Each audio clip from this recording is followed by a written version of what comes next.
2006 পরবর্তী 17 বছরে এই পলাশকে একটি ধ্বংসস্তূপে পরিণত করেছিল আওয়ামী লীগ। পলাশের যে কারখানাগুলো আছে আপনারা জানেন, সার কারখানা থেকে শুরু করে পলাশ স্টেশন থেকে শুরু করে এখানে এখানে আপনাদের কাছে এখানে একটি সুগার মিল ছিল, অতীতে একটি বস্ত্র মিল ছিল।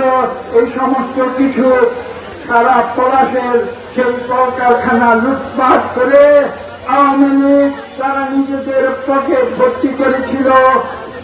লক্ষ লক্ষ কোটি টাকা তারা লুটপাট করেছে এবং পলাশকে একটি শ্মশানে পরিণত করে দিয়েছিল।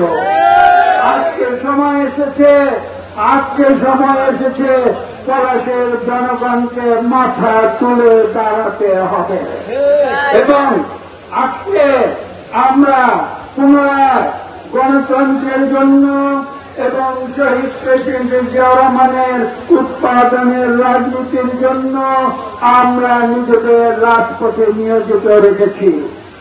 আপনারা জানেন বিগত 17 বছর কিভাবে স্বৈরাচারী আওয়ামী লীগ সরকার বাংলাদেশে শুধু নয়, এই পলাশের কথা বলছি, আমাদের নেতাদের থেকে শুরু করে কর্মীদের পর্যন্ত কিভাবে মিথ্যা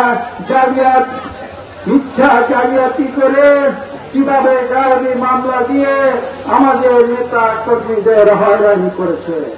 আপনারা দেখেছেন আমরা রাজপথে ঢাকার রাজপথে পুলিশের মোকাবেলা করেছি, পলাশের পুলিশের মোকাবেলা করেছি এবং আমরা কখনো পিছপা হই নাই, সত্যের পথ থেকে সরে যাই নাই, অন্যায়ের পথে যাই নাই, গণতন্ত্রের পথ থেকে যাই নাই।